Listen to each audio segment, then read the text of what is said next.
Dando continuidade, eu quero,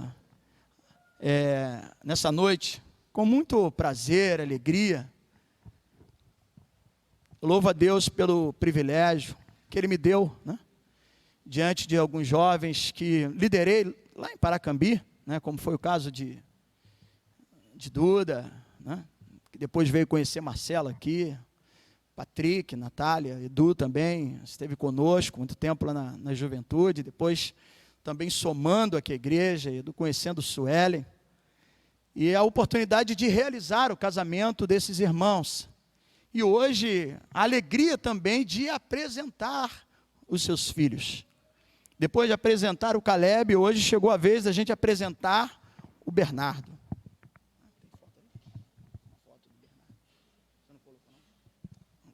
Então nós vamos hoje conhecer o Bernardo da Silva Maciel, filho do nosso irmão Carlos Eduardo, mais conhecido como Edu, e Sueli, né? E tem o Calebão, né? Cadê o Caleb? Estou até aproveitando, fazendo isso de início, que o Caleb já está ali, doido para descer para a escolinha, né, Caleb? Viu? Ali, outro também disse, eu também, né? Então, vai descer. Mas, além do Carlos Eduardo e da Sueli, estão acompanhados aqui também dos avós paternos, Carlos Roberto, que eu gostaria que também pudesse estar, Carlos Roberto. E também, para mim, é Tânia, mas o documento é Maria das Graças, né? Por favor, Tânia, né? Bem, Marcelo, possa estar presente também aqui conosco nesse momento, venha participar conosco também. O evangelista João Carlos e também a diaconisa Carla, amados irmãos, também membros da igreja, Assembleia de Deus, ali pastor Carlos Magno, que são os pais, né, de Sueli. Então, temos aqui a figura dos avós paternos, maternos, a família reunida, né, para aquela foto especial aqui, né? Pode caprichar aí, porque esse é o momento. Né? E eu vou ter a oportunidade aqui de segurar pela primeira vez o Bernardo. Viu, Calebão? Um dia foi você. Viu? Você não lembra disso, né? Só quando você vê lá na foto. Você lembra? Isso que é bom. Não? Lembro, pastor, eu lembro. Você sabe até o que o pastor te perguntou, não foi? É. Tiraram a foto aí? Maravilha. Né? Agora eu vou pegar aqui o Bernardão. Aqui, ó. Caleb, vou deixar você. Olha a responsabilidade, hein? Tu vai segurar aqui assim, ó. A foto aqui, ó. O certificado do Bernardo. Né? Eu vou sair aqui na foto aqui, ó. Ok. Aqui, Bernardo. Nós aqui, ó. Olha lá. Ó. O Sueli falou que ele gofa. Bom, vai acontecer aqui. Amém. Né? Depois a gente lava a camisa. A Igreja Cristã Nova Vida, ela não batiza criança. Mas, até porque, se eu perguntar aqui, ó, Caleb, que está aqui, ó, quase na boca de ferro aqui, é Bernardo, Caleb é outro. O Caleb fala. Se eu falar aqui, ele vai, não precisa nem perguntar muito, senão ele já vai começar a falar ali. Mas se eu perguntar ao Bernardo, ele não vai saber responder o que é arrependimento, obras mortas, que são coisas importantes para aquele que confessa a sua fé em Cristo e toma a decisão pelo batismo, por passar pelas águas. Mas Bernardo ainda não tem condição de falar sobre isso.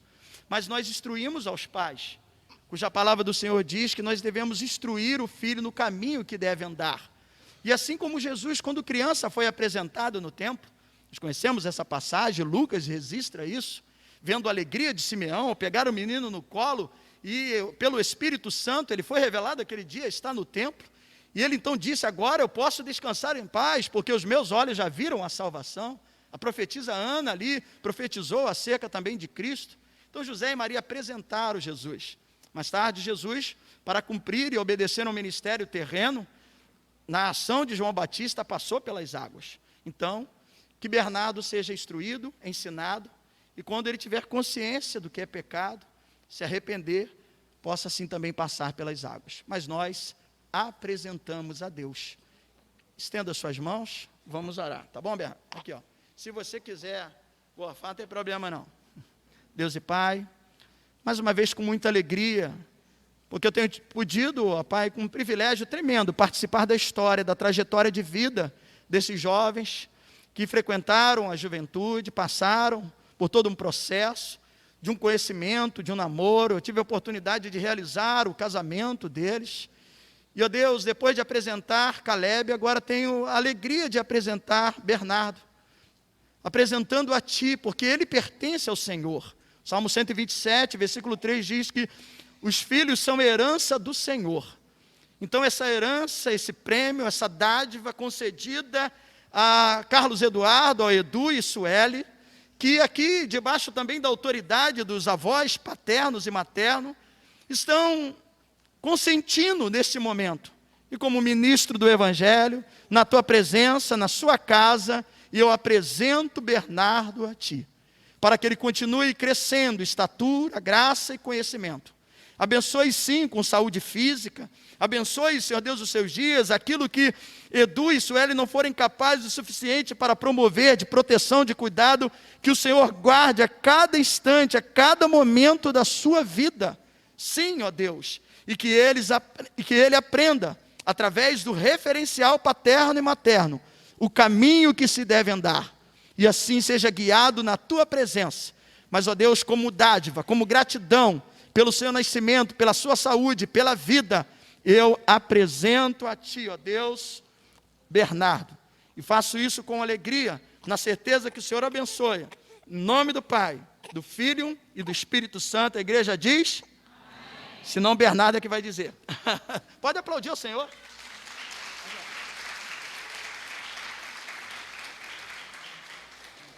Isso é muito bom, né?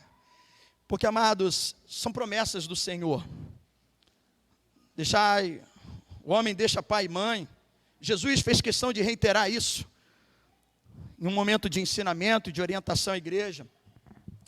E assim, une-se a sua mulher, tornando-se ambos uma só carne. E há uma promessa de multiplicação, para que assim os filhos sejam uma bênção. E é realmente gratificante. E como eu tenho repetido aqui por diversas vezes, né, no ano passado já foram acho que 3, esse ano também já são 3. Estou vendo ali o Heitor no colo do Patrick, daqui um dia vai chegar a vez do Heitor, já está, né, se tornando ali robusto, passando por todas as etapas, e logo a gente vai ter essa oportunidade. E assim, a igreja, a família, ela precisa de ter isso, ter essa visão do céu. Eu entendo o carinho, porque, veja bem, a criação, Deus criou todas as coisas, o mar, todos os seres viventes, os animais, que nós devemos ter cuidado, né? Esse dia uma irmã perguntou, pastor, será que haveria algum problema se eu orar pelo meu animal, pelo cachorrinho? Eu falei, não há problema nenhum, porque você tem ali um vínculo. Como você vai ver um bichinho sofrer, né? E o cachorro não é gente que vai falar, estou com dor aqui, né? Criança já não consegue falar, quanto mais o cachorro ele vai latir, e você vai ver o bicho daquela forma, e você acaba se apegando ao animal. Então é lógico que nós podemos orar por aquilo que nós cuidamos. Ótimo. Nós podemos orar para aqueles irmãos que gostam de cultivar a terra, de plantar, né? Eu estava mexendo ali com a irmã, que eu vi ela com uma foto, com 2 abóboras muito bonitas. Então, é bênção. E nós devemos agradecer e louvar a Deus. Porém, é importante que a gente entenda que o propósito do Senhor, exceto numa situação assim extrema, como aconteceu com Abraão e Sara, como foi o caso durante um período de Ana, esposa de Samuel, que a princípio estava no período estéril, mas a oração daquelas mulheres, o sofrimento, a angústia era tão grande, de não poder dar à luz, porque é uma promessa de bênção, da multiplicação. Foi para isso que Deus constituiu a família. Se temos toda essa população hoje, foi graças ao momento em que Adão e Eva coabitaram, e aí começaram a crescer e vir e nascer. E nós precisamos fazer isso, isso constitui família, é uma bênção. Então, em alguns casos, exceções, mas exceções não podem ser regra. Você pode e deve ter todo o amor ao animal, seu de estimação. Você tem ali as suas expressões de carinho, mas ele não é o seu filhinho. Seu filhinho, mamãe, é aquilo que nasce do seu ventre. Esse, sim, é o nosso filho.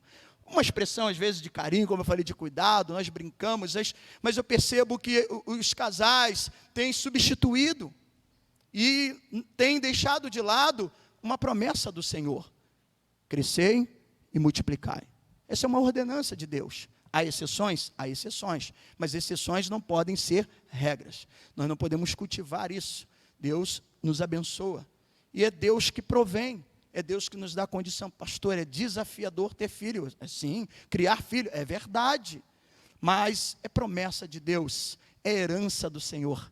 Queira isso para a sua vida. Então, eu me alegro. Como pastor, quando estou realizando um batismo, quando realizo um casamento.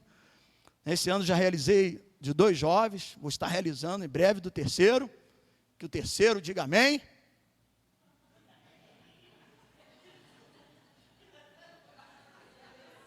Está marcado, hein? Está marcado, né? Eu vou cobrar, né?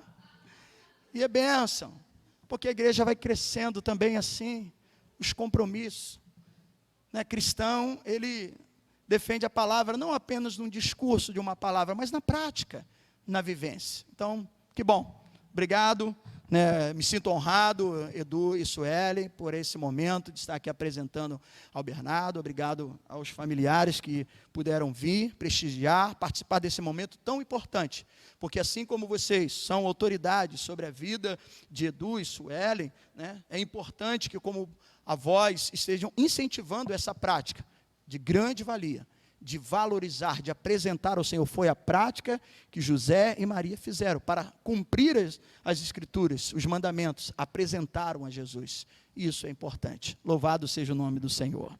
Muito bem, além dos familiares de Edu e Sueli, eu quero também dar as boas-vindas àqueles que nos honram com a sua presença. Estou vendo aqui o Ivan, com a esposa, que bom, obrigado, Deus abençoe a vida de vocês. Mais alguém que esteja nos visitando? Seja bem-vindo, Deus abençoe, obrigado. Zé Cláudio, sempre bom poder te ver, né? Pude estar ali com Luciano e Gustavo, o cara está com a voz, fiquei até assim meio sem jeito de conversar com ele, o cara está com 15 anos, né? E eu fiquei assim intimidado, rapaz, né? Gustavo era pequenininho quando estava aqui na escolinha, mas o cara está com a voz. Rapaz, que bênção, né? Obrigado, né? Luciano, Lívia, né?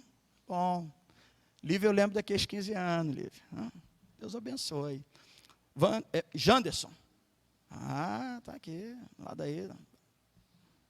É bom, né? O papai está aí, feliz, maravilha. Queridos, com todo carinho, descontraindo, mas obrigado pela presença de vocês. Deus honre a sua vinda a este lugar. Nosso propósito aqui é adorar, nos alegrarmos na presença de Deus, ter esse momento especial de família. E nós temos orado pela família. Nós começamos um propósito no dia 28 de março, e vamos concluir, né, são 21 dias de jejum, vamos concluir no próximo domingo onde celebraremos a Páscoa. E eu quero conclamar a você a participar, a incentivar. Domingo pela manhã, embora nós já realizamos a Santa Ceia esse mês, todo primeiro domingo, e a terça-feira posterior ao domingo nós realizamos a Santa Ceia, para aqueles que têm questão de trabalho, não podem vir, então nós realizamos na terça, mas a Páscoa é sim evento que precisamos celebrar. Daqui a pouco vou trazer uma mensagem reportando os acontecimentos, ou os últimos acontecimentos do ministério terreno de Cristo. Então no próximo domingo, pela manhã, um momento de consagração, separando a Deus, entregando o nosso jejum. À noite, às 19 horas, nós temos uma programação um pouco diferenciada do que de costume. As nossas crianças vão ter uma apresentação, os nossos jovens vão estar aí também preparando uma canção, e é o dia para a gente celebrar. Se precisamos seguir um exemplo, vamos lembrar de Jesus. Embora a sua vinda como o Cordeiro que tira o pecado do mundo deu início a uma nova Páscoa, que nós celebramos ao participar da ceia, por isso nós vamos fazer a Santa Ceia apenas pela manhã, como entrega do nosso jejum. Mas à noite a programação, e eu penso que esse é o evento para crente participar, para os irmãos estarem presentes. como no Natal, nós sabemos que Jesus não nasceu no dia 25, mas nós celebramos o acontecimento, não é aniversário de Jesus, mas o resultado do que foi a presença, né, do Deus encarnado, porque Ele se fez carne e habitou entre nós. Nós sabemos da importância da presença daquele que veio e sofreu até a morte de cruz, mas o domingo pouco se fala, né? Dá muita ênfase, os filmes mostrando, retratando o sofrimento, o martírio, né? Dor da cruz, mas o que vale para nós, como Paulo disse, se não houvesse ressurreição, seria vã a nossa fé. Então nós vamos celebrar a ressurreição de Cristo. A nossa Páscoa não é chocolate, ainda que seja bom comer chocolate, mas o símbolo da nossa Páscoa não é o coelhinho, como no Natal, não é o bom velhinho. Nós temos uma representação importante para a nossa vida, e esse é o culto para crente estar presente. É bom lembrar que o povo da antiga aliança, eles tinham isso como estatuto, como uma ordenança, e mesmo que morassem em cidades distantes, faziam as suas procissões, as suas romarias, né? Ainda que seja um termo que parece muito católico, não, mas esse termo, por isso que nós temos os salmos de romagem, Salmo 127, 128, os salmistas, eles iam entugando cântico, né? Se alegrando, reportando o momento que foram livres do cativeiro, seja do cativeiro egípcio, seja do cativeiro babilônico. Alegrei-me quando me disseram, vamos à casa do Senhor. Quando o Senhor restaurou a nossa sorte, ficamos como quem sonha. Então eles iam para Jerusalém, tinha alegria de participar. E não era um culto apenas pela manhã, ou um culto à noite, ou um dia. Era vários dias de festa e de celebração. Isso estava presente, embutido no coração. É lógico. Nós pautamos também para o cuidado, para que não se torne uma religiosidade. Falei um pouco sobre isso na mensagem do domingo passado. Não é apenas uma agitação de ocupação para dizer que somos algo, ou que fazemos ou somos importantes. Até porque em nada nós somos importantes. A glória sempre é para Deus. Mas, como crentes em Jesus Cristo, como Paulo, nós abrimos aqui hoje Gálatas 2:20. Já não sou eu quem vive, é Cristo que vive em mim. Se Cristo vive em mim, eu tenho um dia de celebração, onde nós reportamos e trazemos à memória o sacrifício, o preço que foi pago, e nos alegramos com a ressurreição. Esse dia não é o dia de eu ir para a praia, não é o dia de eu sair para o shopping. Esse dia de eu estar na igreja, de eu celebrar e agradecer aquele que tanto fez por mim. Para que a minha adoração não fique apenas presa num cântico, num momento de louvor. Então, amados, eu convoco a você a estar aqui presente. Aliás, jovens e adolescentes, falando de convocação, dessas 3 semanas de jejum. O primeiro sábado, nós reservamos ao cônjuge. Oramos especificamente pelo casal. Ontem nós oramos pelas crianças, foi muito bom. Mas sábado que vem, jovens e adolescentes, coloque o seu celular para despertar. Se você vai mais cedo para a escola, e a maioria dos adolescentes estudam pela manhã, né? A maioria, não posso dizer todos, então separe um sábado. Tem sábado, dias que você vai para o preparatório, tem dias que você vai prestar um concurso e você vai ter que acordar bem mais cedo. Será que você não pode separar 1 hora? Nós vamos ver o texto hoje. Jesus falou isso para os discípulos. Será que você não pode orar 1 hora comigo? Então, como um pai espiritual, eu uso as palavras, as expressões paulinas, quando ele disse, rogo-vos, pois, pela misericórdia de Deus, quando ele escreve aos Romanos. Então, eu rogo a vocês, jovens e adolescentes, coloque o celular para despertar. Mas, se você, de repente, achar que vai ouvir, vai dar um tapão, ou cancelar ali o barulho e falar, pai, se eu não acordar, me acorde. Então eu vou dizer aos pais que têm filhos adolescentes que acorde o seu filho. Se puder, venha com ele. Assim como é importante você se dedicar ao seu estudo, você ter uma visão profissional, para que no futuro você possa, assim, qualificado, ter uma boa condição financeira.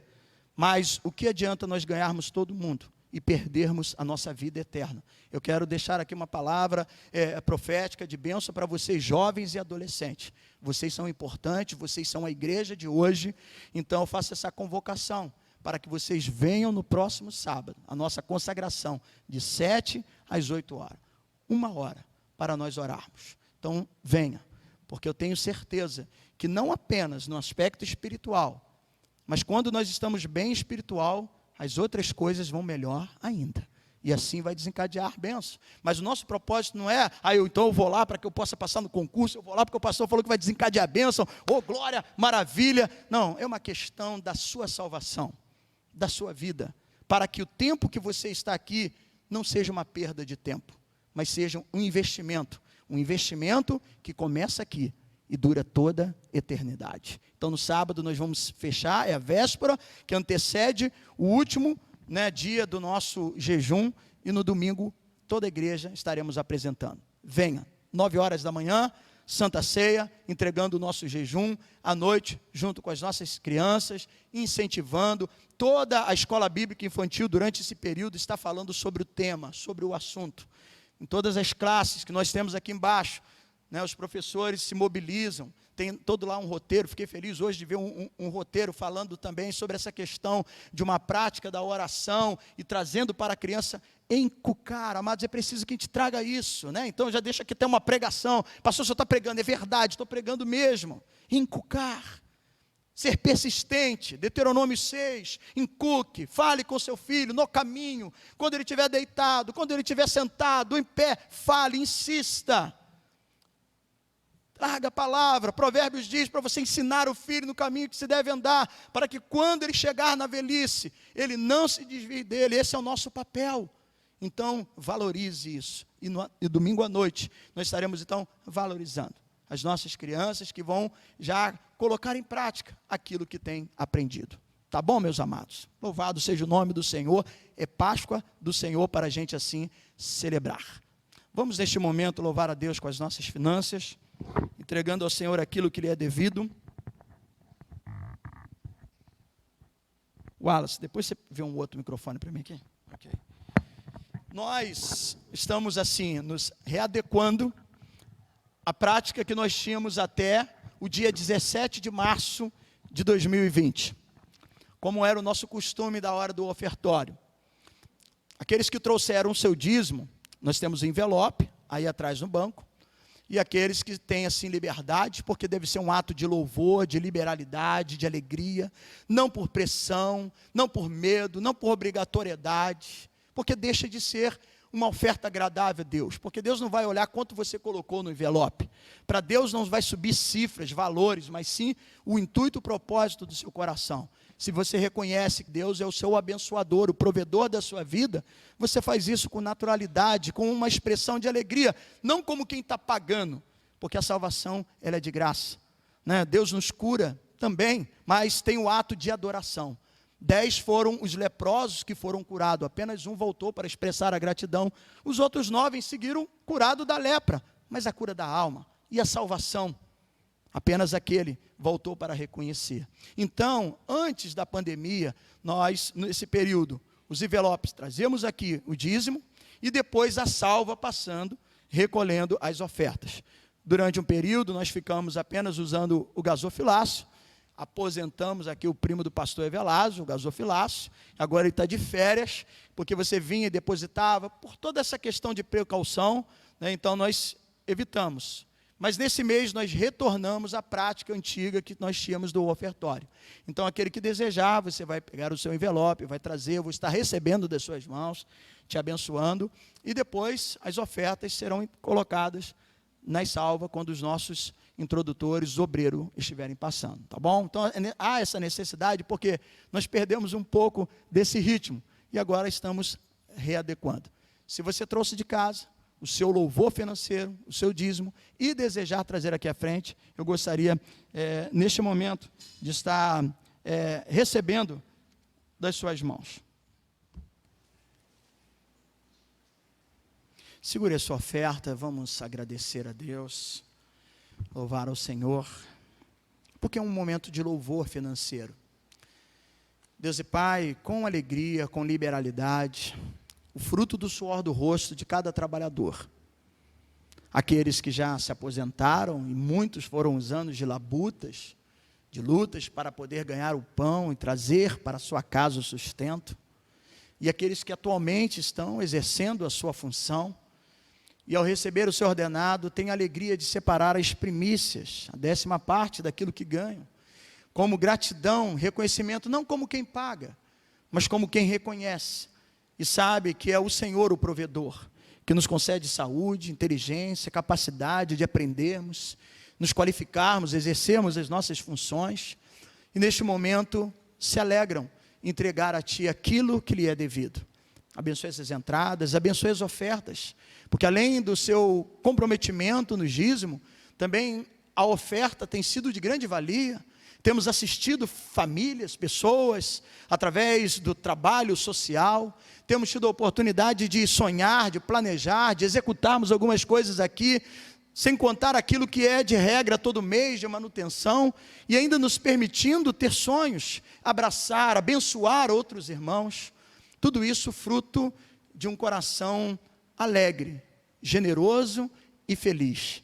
Receba essas entradas, pois assim oramos, abençoamos e somos gratos, porque o Senhor assim também tem nos abençoado com o pão nosso de cada dia. Quanto igreja, cabe ao nosso papel, não como barganha, mas orarmos como autoridade, como representante, para que o Senhor, ó Pai, abra as portas, aqueles que são desempregados, viabilize o meio da nossa nação, do nosso país, diante de crises, de desemprego, as dificuldades onde muitos, ó Deus, não conseguem, a sua renda já não é suficiente sequer para honrar os seus compromissos de conta, de colocar o alimento dentro da sua casa. Senhor, toma diante de Ti as autoridades, os governantes, Senhor, dê a esses homens sensibilidades, porque nós confiamos em Ti, nós não confiamos no homem, a nossa esperança não está no homem.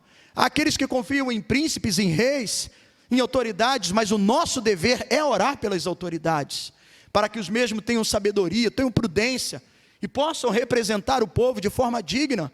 Abençoe os empresários, Senhor Deus, porque uma vez essas pessoas, esses homens, que foram também chamados e têm a oportunidade de ter as suas empresas, uma vez eles sendo bem sucedidos, também abre portas, para que haja pessoas que tenham o seu emprego, que tenham ali a oportunidade de abençoar a sua família. Então é importante que a gente olhe pelos empresários, que a gente olhe pelos comércios, para que assim viabilize e o povo tenha a condição de trabalhar e levar o pão de cada dia para a sua casa. Esse é o papel nosso de igreja, e nós assim oramos neste momento, onde entregamos a Ti dízimo e ofertas, e agradecemos por tudo, no nome de Jesus, amém e amém. Deus abençoe a sua fonte de renda, Deus abençoe a sua vida financeira. Obrigado. Amém. Nós vamos meditar na palavra do Senhor.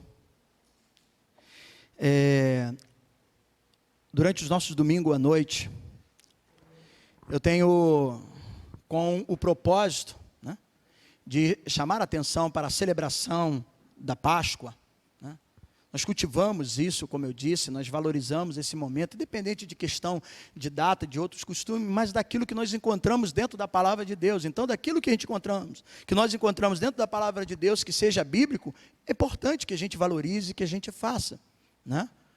Então, aos domingos à noite, eu tenho as mensagens, reflexões, reportando, trazendo à memória os acontecimentos daquela semana crucial, onde muitos chamam hoje de Semana Santa.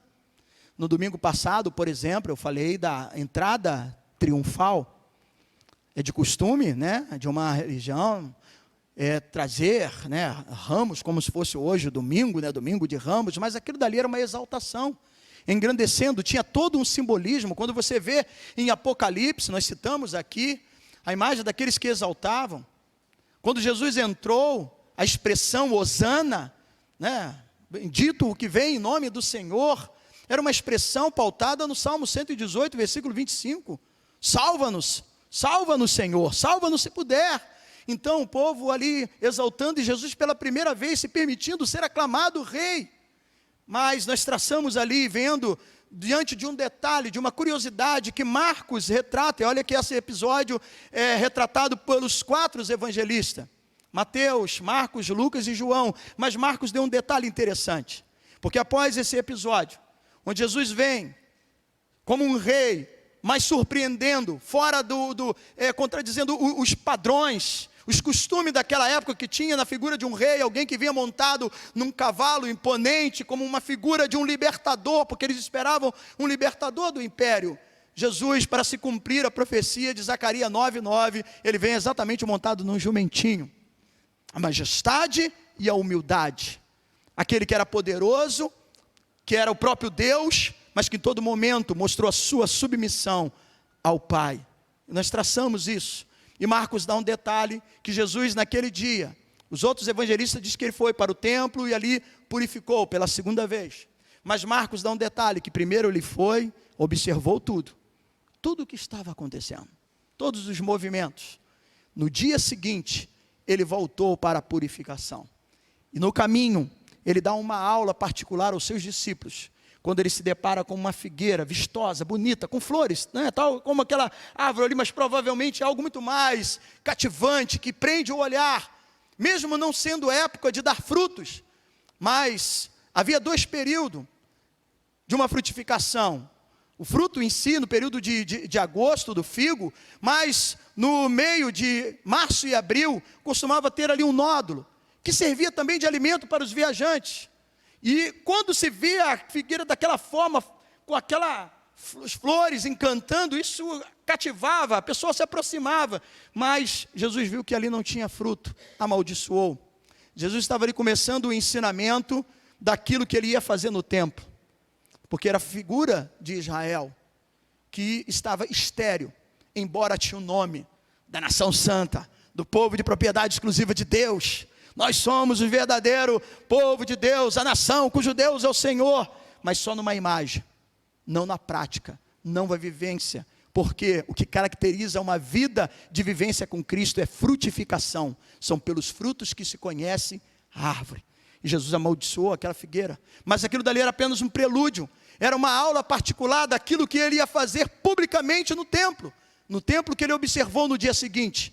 E agora então ele chega e de fato realiza, tirando os cambistas, derrubando ali toda aquela banca daqueles vendedores, expulsando tanto quem vendia quanto quem comprava, e mostrando que a figura daquela figueira agora estava ali também presente naquele povo, que embora estivesse no templo, embora estivesse na igreja, embora estivesse agitado, ocupado com tantas situações, mas não é por muito fazer. O que Deus espera é um coração transformado. Então foram lições preciosíssimas nesse dia de domingo e de segunda-feira. E hoje eu quero falar daquilo que nós aqui apenas mencionamos numa canção, da situação no Getsemane. E eu gostaria que você então abrisse a sua Bíblia no Evangelho de Lucas, capítulo de número 22. Embora esse episódio é retratado pelos evangelistas sinóticos, tanto Mateus, Marcos e Lucas, mas eu quero ficar com o texto de Lucas nessa noite. E o título da nossa reflexão é Aprendendo na Escola do Getsemane. Qual a lição que Deus tem hoje para a nossa vida? À medida que você for encontrando, se coloque de pé em reverência à palavra do Senhor, se você puder, é claro, tá?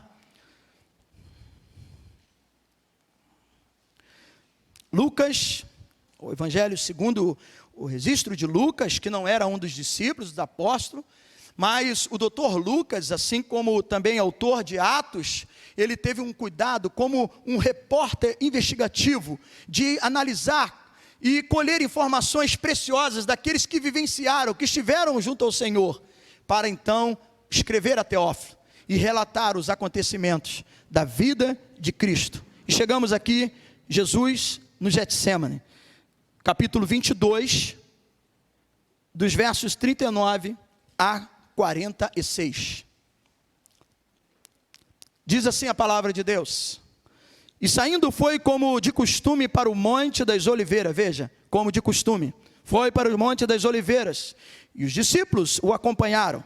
Chegando ao lugar escolhido, Jesus lhe disse: Orai para que não entreis em tentação.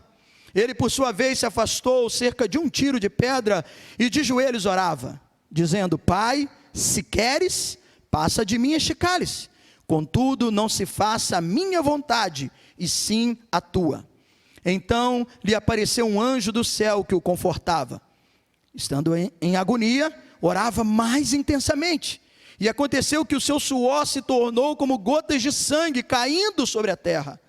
Levantando-se da oração, foi ter com seus discípulos, e os achou dormindo de tristeza, e disse-lhes: Por que estáis dormindo? Levantai-vos e orai, para que não entreis em tentação. Uma palavra de oração. Pai amado, muito obrigado. Temos aqui participado dessa noite com muita alegria, louvando, exaltando aquele que é santo, santo. mencionamos, ó Pai, através dos louvores, traços da Tua palavra, de acontecimentos como o de Getsemane, como a oração dominical, e agora estamos diante do texto sagrado.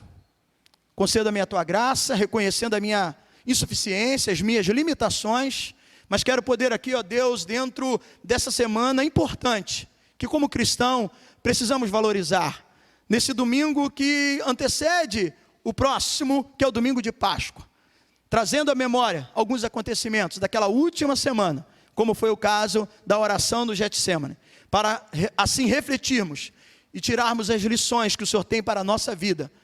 Portanto, ó Deus, também unja cada ouvido, cada coração, para que possamos absorver e sermos edificados, também confrontados, mas que seja bênção para as nossas vidas, no nome de Jesus. Amém e amém. Podeis assentar, amados irmãos.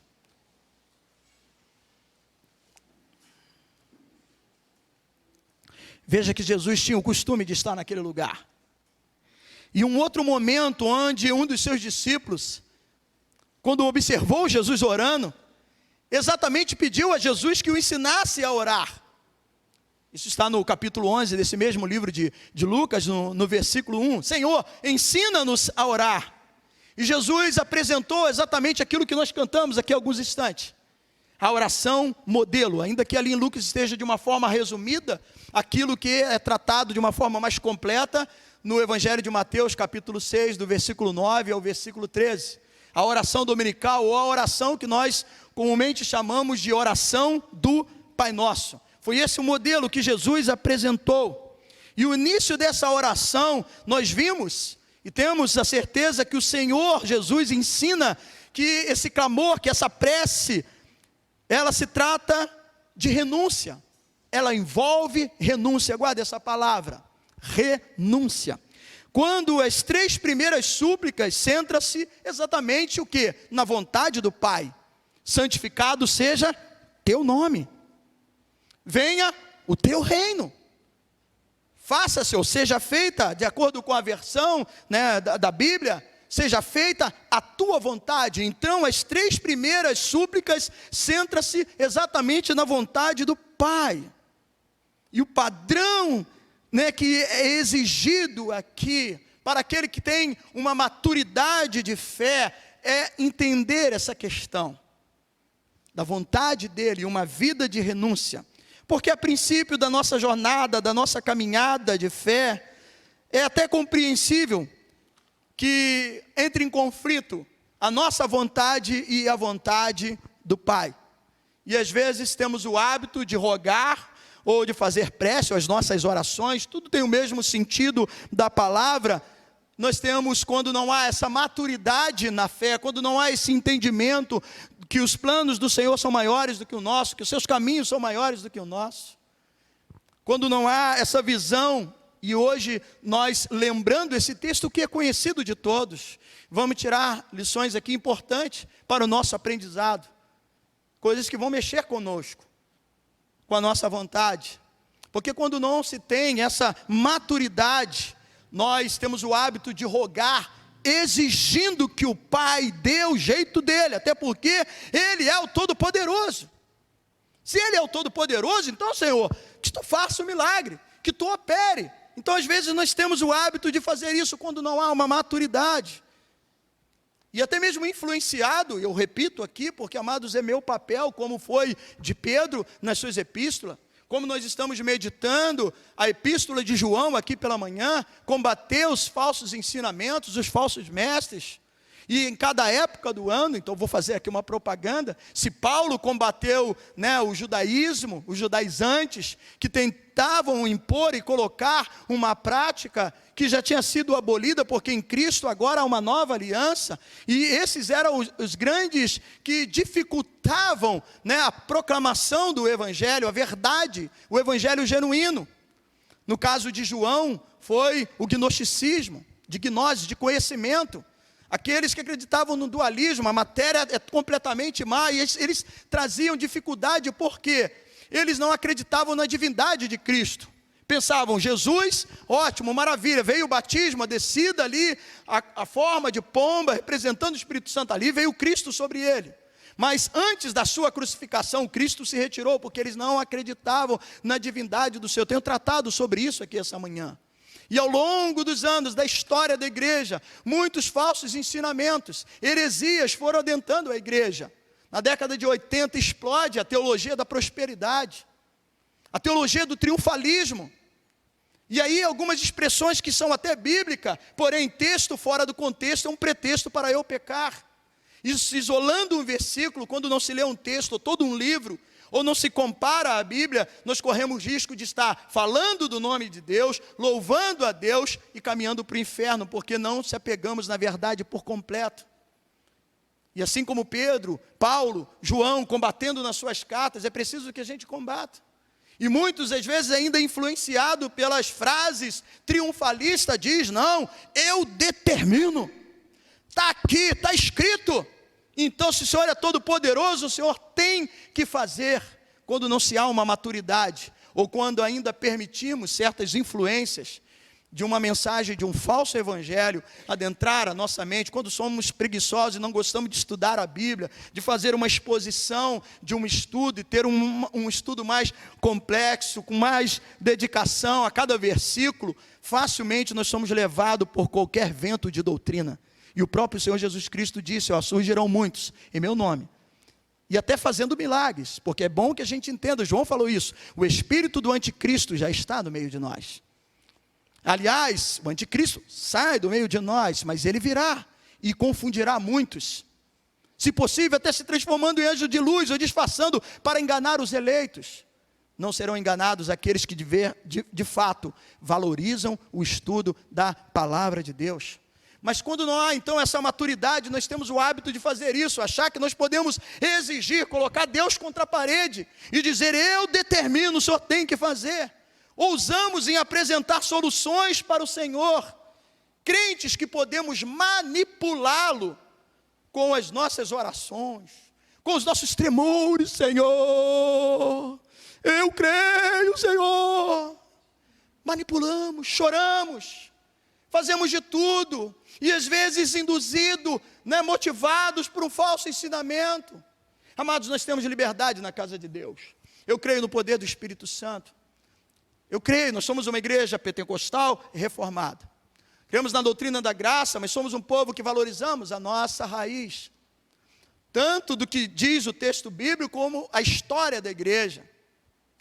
Quando então o avô do nosso bispo primaz esteve presente lá na Rua Azusa, participando daquele movimento de renovação espiritual, do mover do Espírito Santo, como um Pentecoste, exemplo do dia de Pentecoste.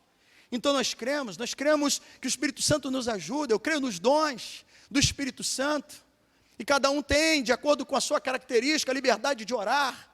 Se você gosta de orar mais em silêncio, amém, mas se você gosta de erguer as suas mãos, a sua voz, você tem liberdade, porque foi para a liberdade que Cristo nos libertou, mas não é o jeito, não é a maneira como eu imposto a minha voz, que vai realmente influenciar e fazer com que a minha oração se torne mais forte. Se for algo apenas de princípio, é até compreensível. Faz parte do crescimento espiritual, à medida que vamos nos aprofundando na caminhada da fé. Até porque sabemos o quão é difícil renunciar a alguma coisa. E eu falei, eu quero pontuar essa palavra. Sabemos o quanto é difícil renunciar, abrir mão. Para muitos, não gostam nem de pronunciar essa palavra, ou pensar em suas implicações. O quê? Ter que abrir mão, renunciar.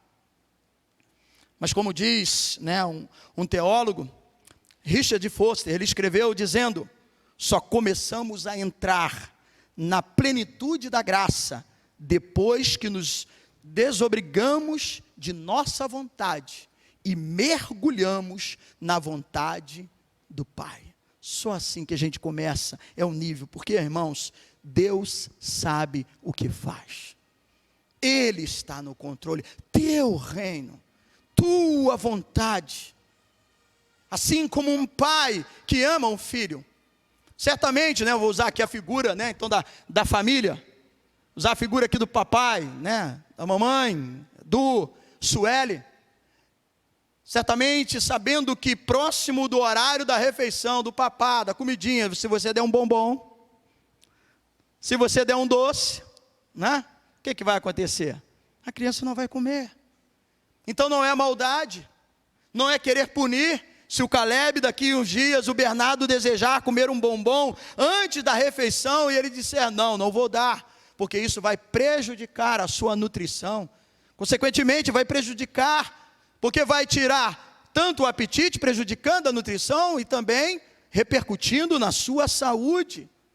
Fazendo uma analogia, assim é o nosso Pai espiritual.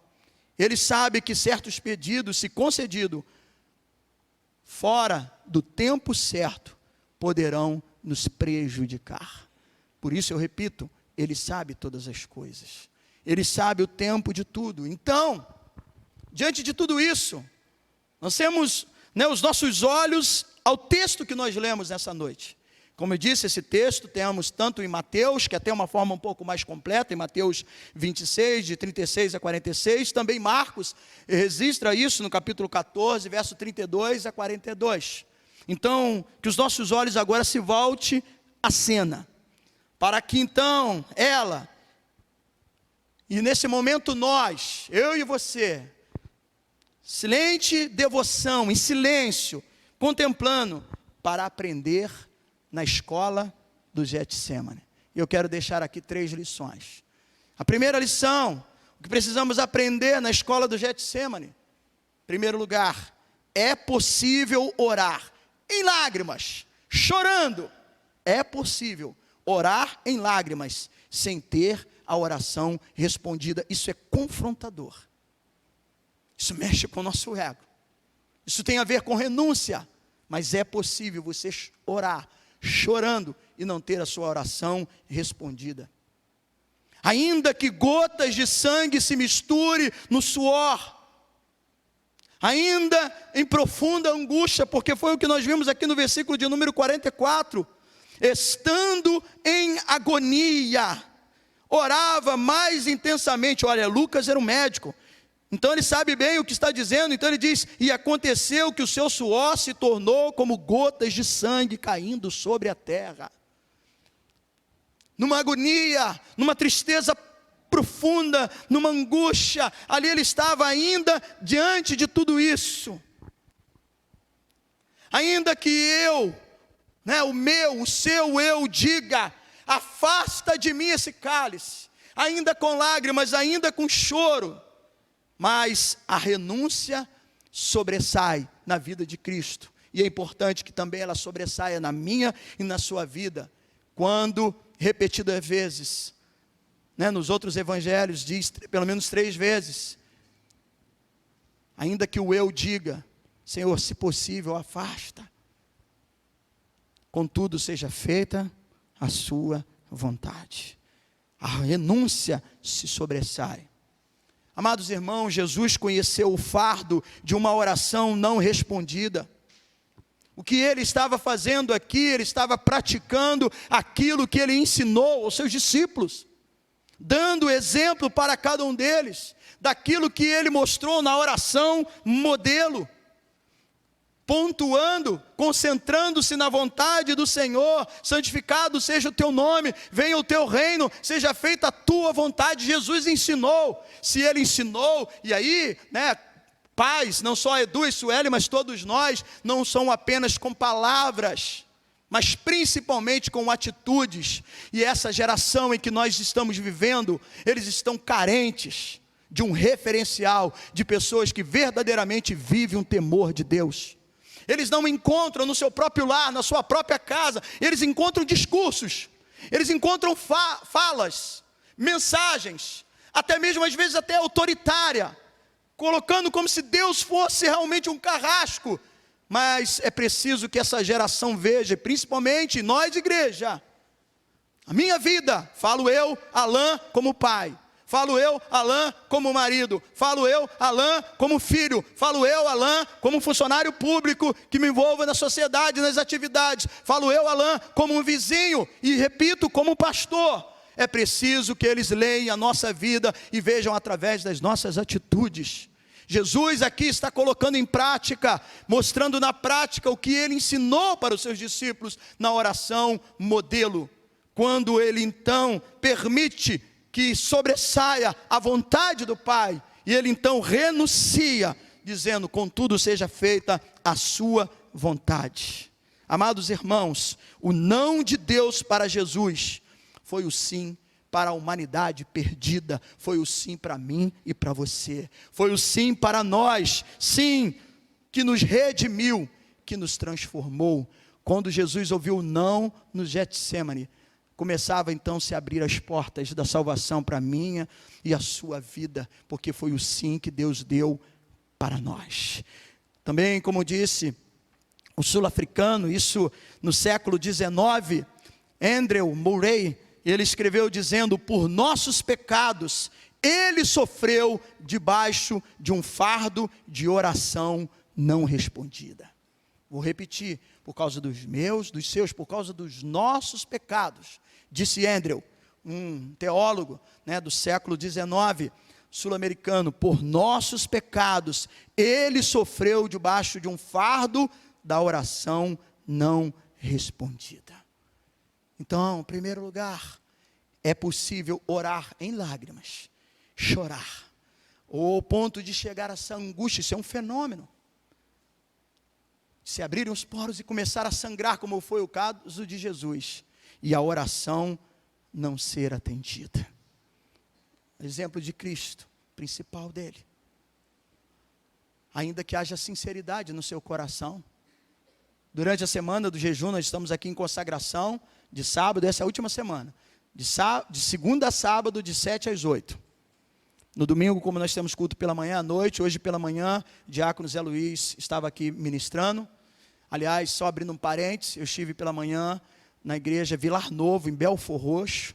Pastor Gilberto, a igreja completando 21 anos, mas são os últimos 7 anos que eles conseguiram comprar um lugar, 15 anos foram de aluguel, e agora os últimos 7 construindo, estão lá avançando, e eu fui convidado, o irmão me esperou lá ali próximo da Dutra, no Carrefour, me levou até a igreja, eu tive a oportunidade de pregar, depois tomando um cafezinho junto, e falando dos desafios desse retorno, de readequar, alguns domingos nós chegávamos aqui, os bancos estavam quase tudo vazio, tem aquele grupo que vem de manhã, aí não vem à noite, nós conversando e falando sobre evangelismo, até o ponto que aí ele revelou aonde eu estava. Você está exatamente no meio do tiroteio, porque tem uma comunidade ali, outra comunidade do outro lado, e aqui é exatamente onde eles transitam. Aí eu falei: agora você me falou, depois você me convidar, aceitar o convite. Eu nunca tinha entrado por aquelas regiões ali, em Vilar Novo, e ele pôde me falar onde eu estava. Pastor, aqui hoje os desafios são grandes. Meu pai mora em uma dessas comunidades. Eu fui nascido e criado ali, mas com aquele trabalho que foi feito ainda das UPP, bastante parte das bandidagem veio para a Baixada, se alojaram. E hoje, até mesmo aqueles que eram filhos de crente, netos de crente, que passaram ali a traficar, quando nós não damos o bom testemunho, nós não ensinamos. Existem exceções? Sim, existe. Mas a maioria das vezes a igreja ela tem que fazer uma meia-culpa. Nós, como crentes, precisamos refletir sobre o modelo, sobre o que nós temos ensinado aos nossos filhos. E ali, então, muitas pessoas de fora começaram a entrar. Então, se o negócio já era esquisito, na Belfor Roxo ficou mais ainda. E ele subindo para visitar o pai que mora numa comunidade, ele falou que não sobe de carro, ele foi a pé, e ele foi abordado por uma pessoa, um rapaz, com uma pistola. E aí, para onde você vai? Quem é você? Ele primeiro, o que foi? Não, eu sou daqui da região. Mas onde você vai? Não, eu vou na casa do meu pai. Até que surgiu um outro, que era neto de uma irmã da igreja, também traficante. Não, rapaz, ele deu o pastor Gilberto. Aí ele falou com o rapaz, ainda fez assim: não, pastor, opa, pode ir. Mas se criou uma dificuldade para poder realizar o evangelismo ali, para não expor a integridade física dos membros, porque de vez em quando tem troca de tiro, uma situação terrível. Louve a Deus, porque você ainda mora no lugar que você pode percorrer aqui os bairros, falar do evangelho, livremente. Nós temos evangelismo, hoje pela manhã teve evangelismo, Tayane estava me reportando do trabalho que foi feito. Então louve a Deus, porque nós temos ainda essa liberdade de assim poder falar do evangelho. Aí o irmão só foi me falar depois disso. Falei, então agora você me conduz até a Dutra lá, até o Carrefour de novo, para que eu possa pegar e venha, né? A gente sabe que é o Senhor que nos guarda, né? É verdade, que Deus guarde aquela igreja, mas os irmãos lá de manhã, a igreja lotada, cheio, feliz. Do lado estava lá o pessoal do Ministério do Louvor fazendo quentinha para comprar instrumento, né? E os irmãos entusiasmados, felizes, participando. Eu fiquei conversando com o irmão, saí de lá 12h15, quando eu desci tinha um grupo ensaiando na igreja, provavelmente estavam com apetite, porque chegaram cedo lá na igreja, mas quando a gente tem um espírito voluntário, a gente serve ao Senhor com alegria, a gente não mede esforço, a gente renuncia, a gente abre mão, porque teu é o reino, tua é a glória, a sua vontade seja feita, igreja. E é isso que Jesus aqui deixa. Então você pode até mesmo, num choro, em lágrimas, orar e não ser respondido.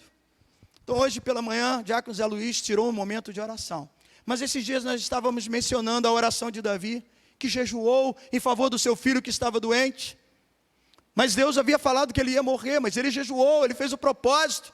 Quando então soube que a oração, a resposta foi não, ele pegou, tomou um banho, se perfumou, entrou para o santuário e começou a adorar a Deus. Mas quanto não são aqueles, Deus não foi justo, eu tinha uma promessa de vitória para a minha vida, que o Senhor é o Todo-Poderoso, que o Senhor ia curar, que o Senhor ia abrir as portas, o Senhor não fez. Mas você também não estudou a palavra por inteiro. No mundo tereis aflições, mas tem de bom ânimo, as aflições vêm, as circunstâncias contrárias, as vicissitudes da vida existem, mas mesmo assim, nós somos mais do que vencedores, tudo posso naquele que me fortalece. É uma outra expressão muito boa, utilizada, né, por os triunfalistas. Mas quando Paulo disse isso? Paulo disse isso na prisão, com seu futuro obscurecido, mas mesmo assim ele cria que todas as coisas ele podia naquele que o fortalecia, mesmo estando preso. Ele aprendeu a viver contente, por isso uma questão de maturidade, de fé, maturidade cristã. Jó então expressa ainda com o seu corpo em podridão, em carne viva, se coçando, cheio de feridas, uma pereba completo, diante de 3 amigos que, enquanto esteve em silêncio, ótimo, contribuiu e muitos se compadecendo, mas quando abriu a boca foi para trazer uma enxurrada de acusações. Uma mulher que não aguentou, não suportou a angústia e chegou ao ponto de uma loucura de dizer amaldiçoa o seu Deus e morre. Mas eu fico pensando também na dor dessa mulher, ela perdeu também os seus filhos. Ela também perdeu o seu bem-estar, a figura, ela tinha uma vida tranquila, talvez de muitos empregados, perdeu a sua riqueza e o que lhe restou foi um marido perebento. Mas Jó dá um exemplo de fé e mesmo antes de receber tudo de volta, porque depois que recebemos tudo de volta é fácil.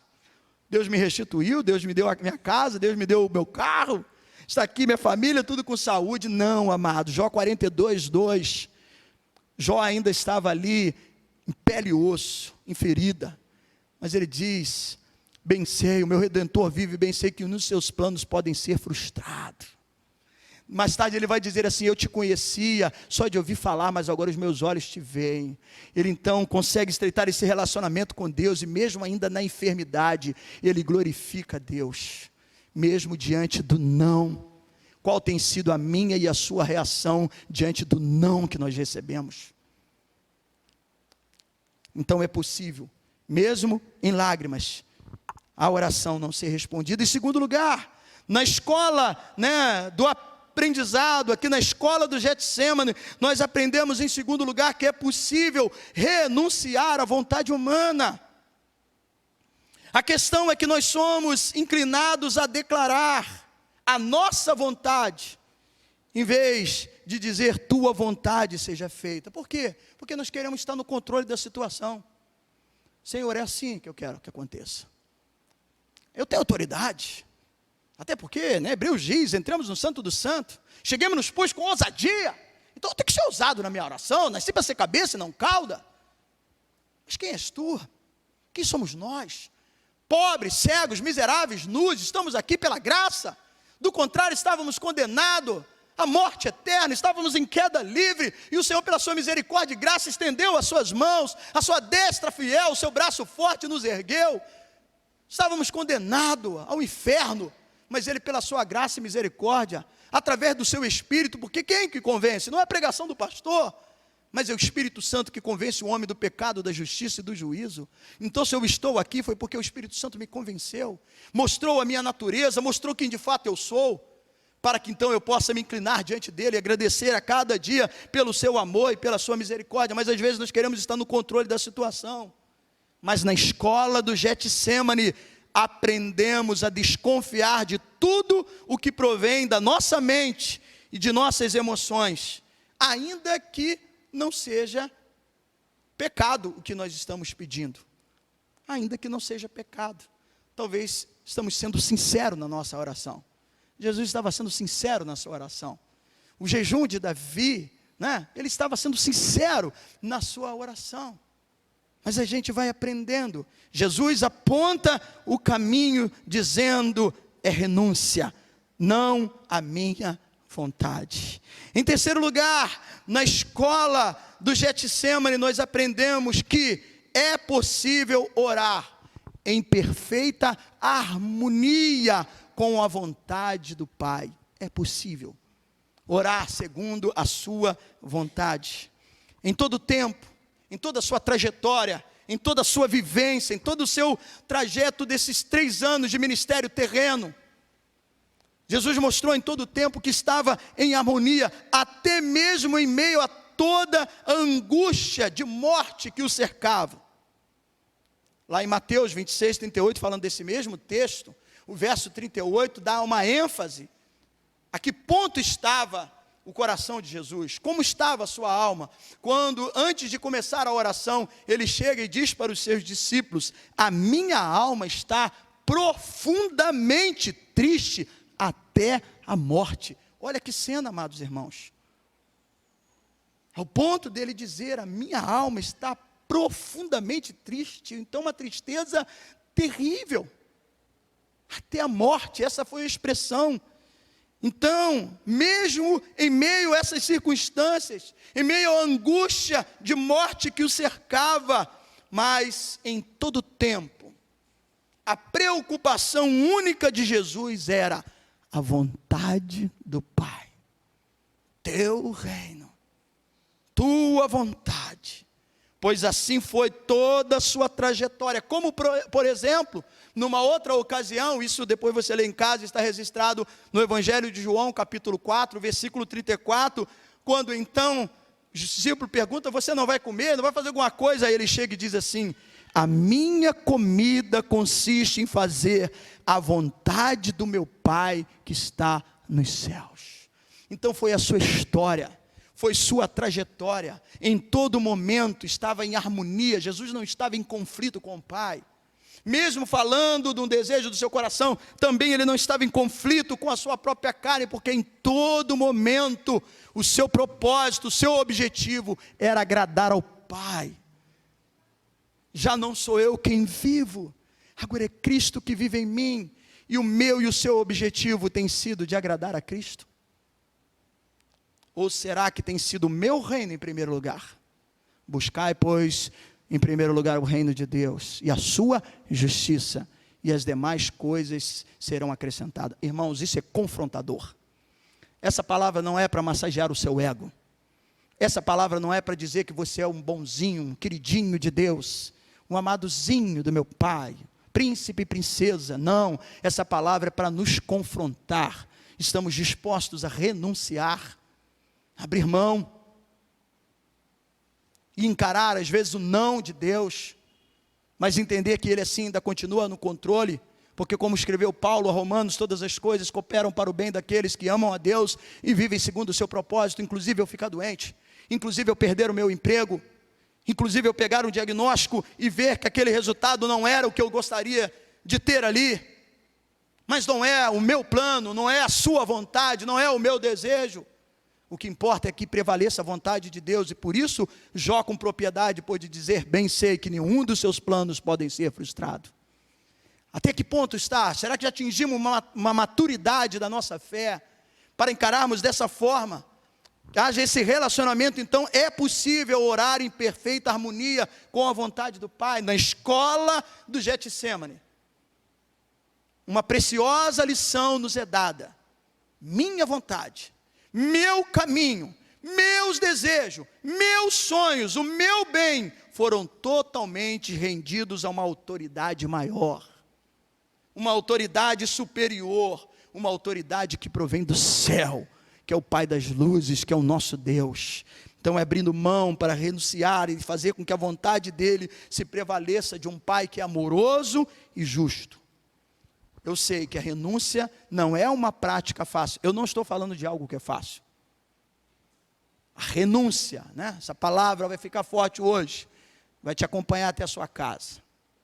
A renúncia não é algo fácil. Não é algo fácil. Mas ela passa a ser uma prática constante, a partir do momento que há um amadurecimento espiritual, num relacionamento profundo com Deus. Por isso Jesus disse, a minha comida é fazer a vontade do meu Pai que está nos céus.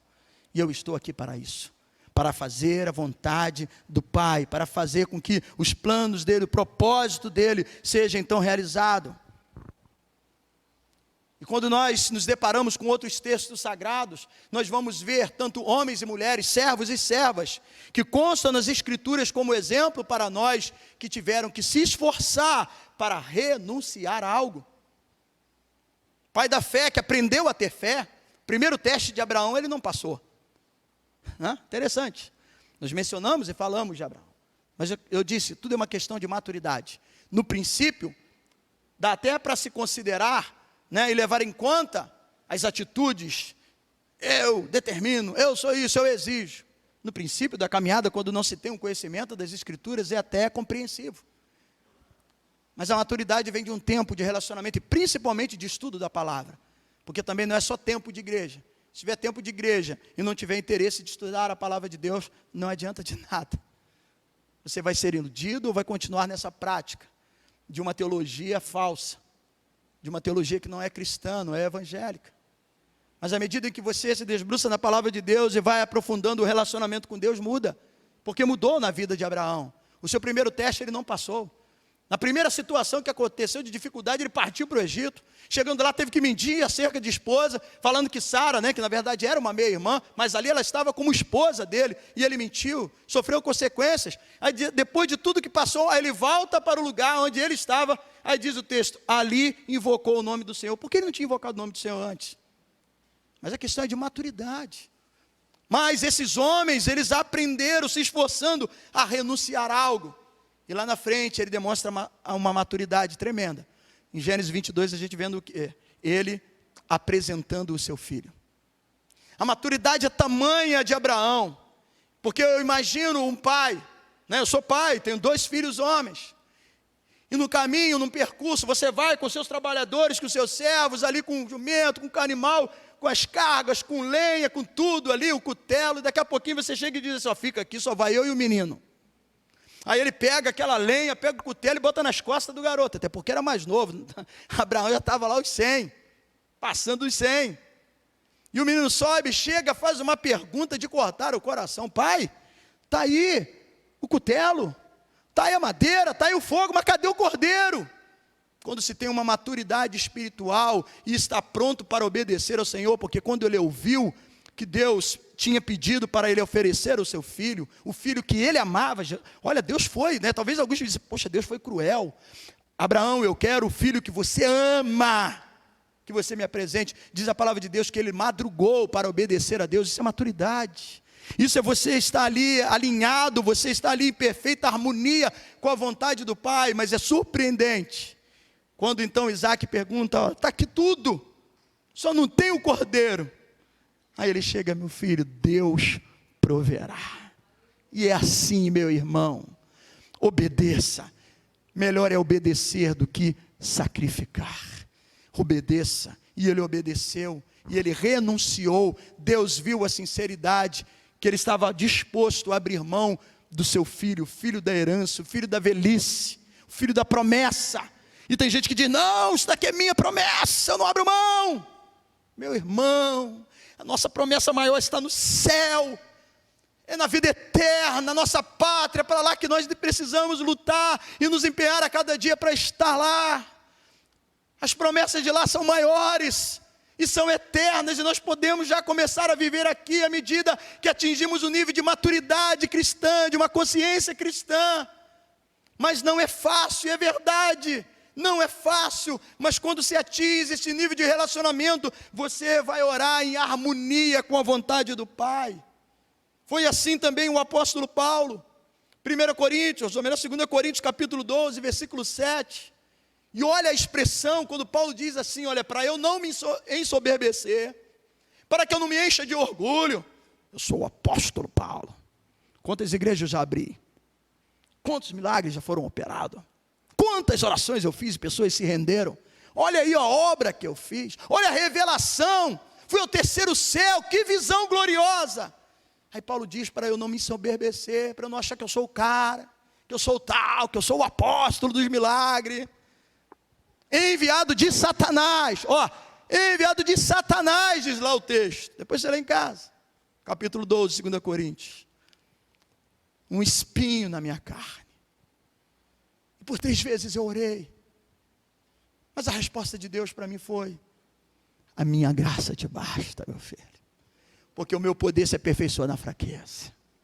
E quando você estiver ali, Senhor, não está acontecendo mais nada, a obra não está rendendo, Senhor, está me faltando força, energia, aí você vai ver que o poder de Deus se aperfeiçoa na fraqueza, porque importa que o meu nome seja glorificado, que a minha obra seja realizada, porque santificado seja o teu nome, seja feita a tua vontade, teu reino, tua é a glória, não minha, não é do Alain, não é do pastor Alain, não é da sua vida, a glória é dele, mas quando nós estamos em harmonia com a sua vontade, nós entendemos isso, e atingimos essa maturidade, e esses homens, esses exemplos nas escrituras, como de Abraão, como de Paulo, eles compreenderam. Então, meu irmão, quanto à sua vida, quanto à minha vida, quanto a nós, para a gente aqui encerrar, o que precisamos renunciar em oração? Essa noite você está sendo provocado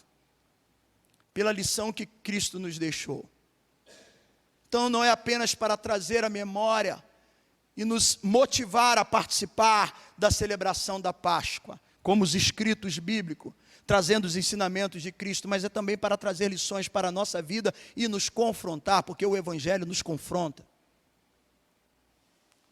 Quanto a nós, o que precisamos renunciar em oração, o que precisamos colocar no altar do Senhor, ainda que em meio às lágrimas,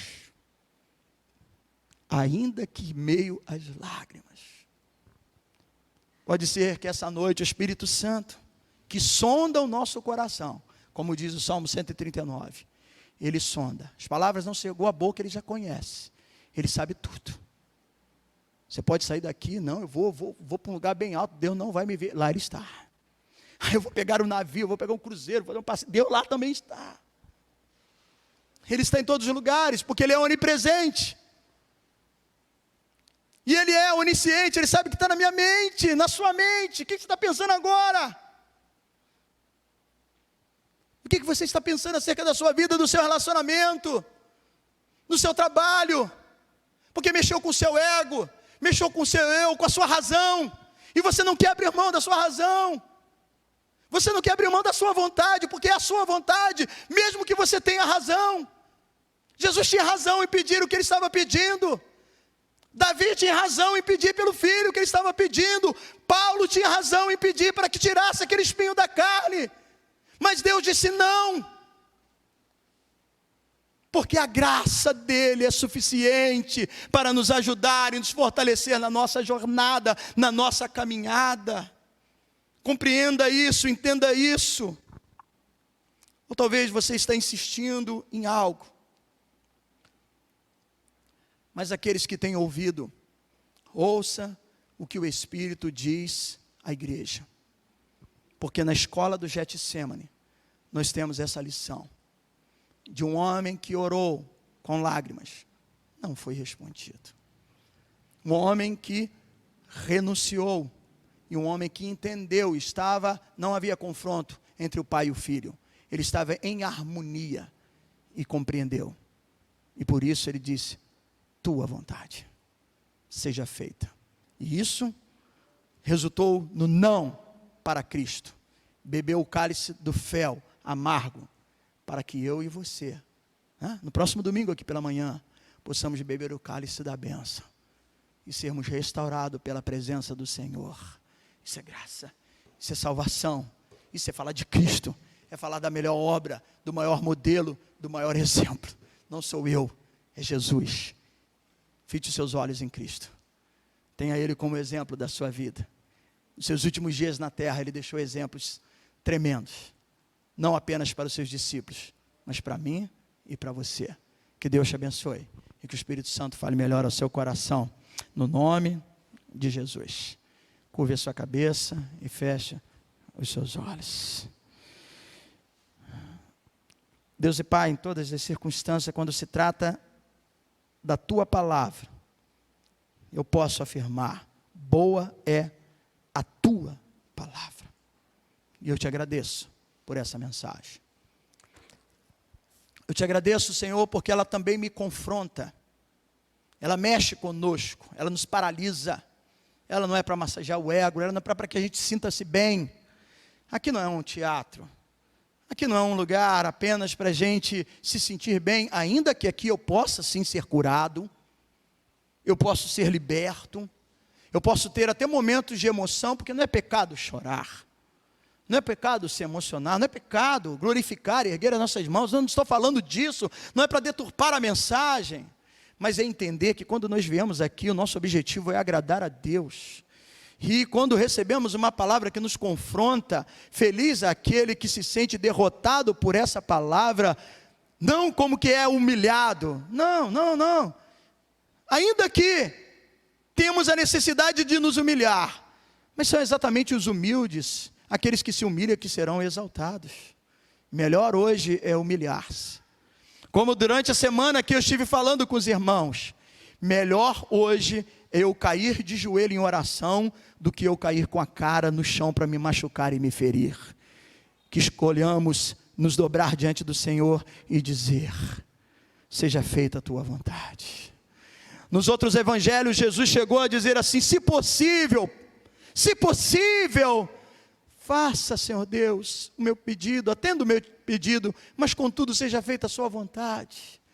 Quando não for as vezes que nós, quanto crianças conscientes, sabendo a condição financeira do nosso pai, a gente disse assim, pai, o senhor pode comprar isso?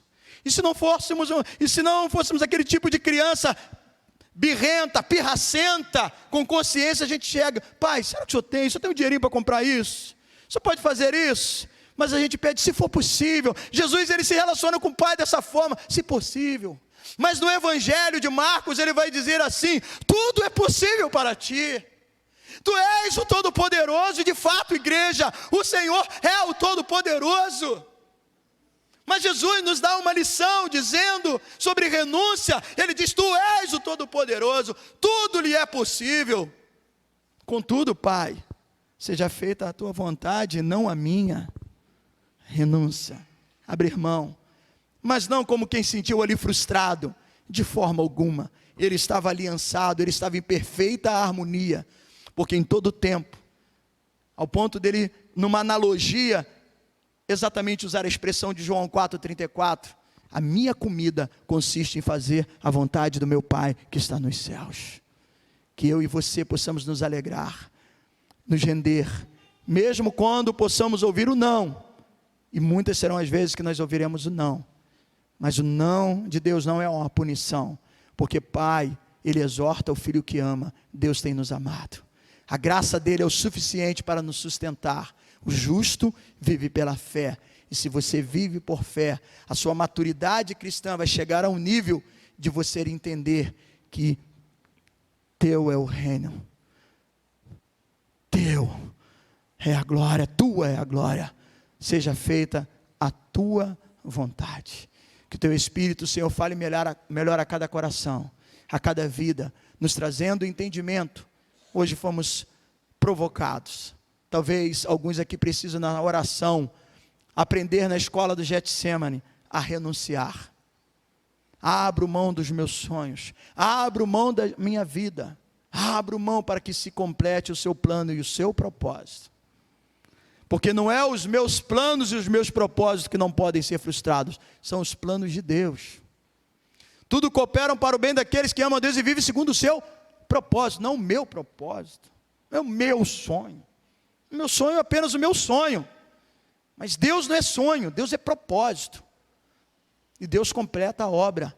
E que essa obra seja completa na minha vida e na sua vida, do nome de Jesus. Amém e amém. Que Deus te abençoe. Vamos ficar de pé. Como eu disse, essa é a última semana do nosso propósito do jejum. Estaremos aqui de segunda a sábado, de 7 às 8. E reitero, jovens e adolescentes, coloque lá o celular mais cedo. Venha no sábado para cá. E no domingo todos, para entregarmos o nosso jejum na ceia. E à noite, participarmos com as nossas crianças. Jovens e adolescentes, tem tido aí uma convocação, os músicos, tudo, para que você possa participar, cantando, louvando. Apresente a sua oferta a Deus. Bom é poder adorar ao Senhor. Então procure saber, que dia que é o ensaio? Procure saber, você é a igreja de hoje. Os que estão lá embaixo estão aprendendo para dar continuidade para a igreja de amanhã. Mas hoje você, saiba disso, cada um de nós vamos prestar conta a Deus das nossas atitudes. E que seja uma oportunidade de um dia estiver face a face com Deus, ouvir, vinde, seja bem-vindo, bendito do meu Pai. Essa é a palavra que Deus tem prazer em dizer, porque esse é o prazer que Ele tem para todos nós, tá bom? Muito bem, vamos erguer as nossas mãos, agradecer mais uma vez, obrigado por aqueles que nos honraram com a sua visita, participaram conosco, nos sentimos muito alegres. Leve um abraço para o seu pastor, da Igreja Cristã Nova Vida em Laje e do pastor Alain. Deus amado, muito obrigado por mais essa noite de encontro, de comunhão, de alegria, de louvor, de falar de família, de falar de referência, de apresentar aquilo que lhe pertence como filhos herança do Senhor, da nossa generosidade, mas de também sermos confrontados pela Tua palavra, buscando uma consciência cristã, amadurecida, sim. Então, a Deus, aqui louvamos, aqui recebemos, e agora vamos nos ausentar deste lugar, não da Tua presença, que a Tua presença nos acompanhe, seja conosco, vá conosco para a nossa casa, Senhor. A nossa casa é a Tua casa, faça morada, esteja presente, realize o seu querer, abençoe cada casal que está aqui, abençoe cada marido, abençoe cada mulher, abençoe as esposas, abençoe os cônjuges, abençoe as famílias aqui representadas, abençoe aqueles que são solteiros, mas que têm um alvo, têm um propósito na sua vida, que sejam realizados. Que Deus abençoe os nossos jovens e adolescentes, que Deus abençoe a sua vida. Olha, é bom estar aqui, nunca se perde tempo por estar na casa de Deus, é um investimento. Você estando aqui, você está investindo no seu livramento do dia a dia, então é bênção para a sua vida, e que essa bênção acompanhe a cada um de nós, de regresso ao nosso lar, debaixo das suas santas e poderosas mãos. Fica aqui o nosso louvor, a nossa exaltação, o nosso engrandecimento a Ti, e que o amor de Cristo, a sua graça, favor imerecido, o amor de Deus, insondável, que não há como medir a profundidade, a extensão, esse amor que nos constrange, e a consolação do Espírito Santo, sejam sobre todos, amém e amém. Tenha uma boa noite, uma boa semana, vá em paz, que Deus te abençoe rica e abundantemente.